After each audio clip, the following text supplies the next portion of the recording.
ఆర్థిక సమస్యలతో బాధపడుతున్నారా? గురువారం రోజున ఈ పరిహారాలు చేస్తే ఆర్థిక సమస్యలు దూరం కావడం ఖాయం.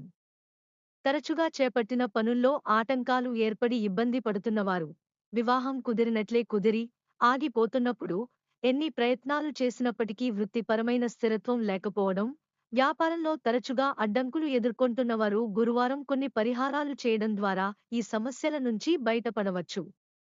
ఈ పరిహారాలేమిటో ఈ కథనంలో తెలుసుకుందాం. గురువారం కాదు, బృహస్పతి వారం. హిందూ సంప్రదాయం ప్రకారం గురువారానికి అధిపతి బృహస్పతి. అదే విధంగా గురువారాన్ని లక్ష్మీవారమని కూడా అంటారు. వ్యాస మహర్షి రచించిన భవిష్యోత్తర పురాణం ప్రకారం గురువారం విష్ణువు, బృహస్పతి ఇద్దరినీ పూజిస్తే సుఖ సంతోషాలు ఉంటాయని తెలుస్తోంది. అంతేకాదు, గురువారం శ్రీ మహావిష్ణువును పూజిస్తే నారాయణుని వక్షస్థలంలో స్థిర నివాసమున్న శ్రీలక్ష్మీ దేవిని కూడా పూజించినట్లే అని శాస్త్రం చెబుతోంది. గురుగ్రహ దోష ప్రభావం.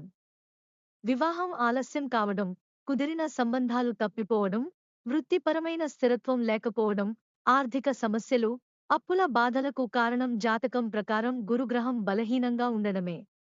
ఇలాంటప్పుడు కొన్ని పరిహారాలు పాటించడం ద్వారా సమస్యల నుంచి బయటపడవచ్చు. ఆ పరిహారాలేమిటో చూద్దాం.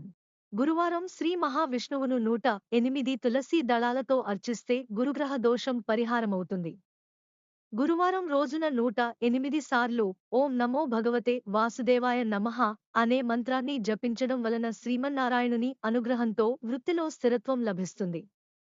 ముడి శనగలు నీటిలో నానబెట్టి, ఆ శనగలు లక్ష్మీనారాయణులకు నైవేద్యంగా సమర్పించి అనంతరం వాటిని గోమాతకు తినిపించాలి. అలాగే నలుగురికి ప్రసాదంగా కూడా పంచిపెట్టాలి. ఇలా చేయడం వలన వివాహ సమస్యలు, దోషాలు తొలగిపోయి విష్ణుమూర్తి అనుగ్రహంతో శీఘ్రంగా వివాహం జరుగుతుంది. గురువారం విష్ణువు ఆలయానికి వెళ్లి పసుపు రంగు పువ్వులు, పసుపు రంగు ప్రసాదాలు, నిమ్మకాయ పులిహోర, లడ్డు వంటివి సమర్పించడం వలన ఆర్థిక సమస్యలు దూరమవుతాయి. గురువారం రోజున రావి చెట్టు, అరటి చెట్టు, తులసిని పూజించడం వల్ల విష్ణువు, లక్ష్మీదేవి అనుగ్రహంతో చేపట్టిన పనుల్లో ఆటంకాలు తొలగిపోతాయి.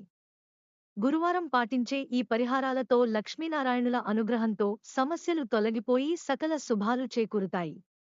జై శ్రీమన్నారాయణ.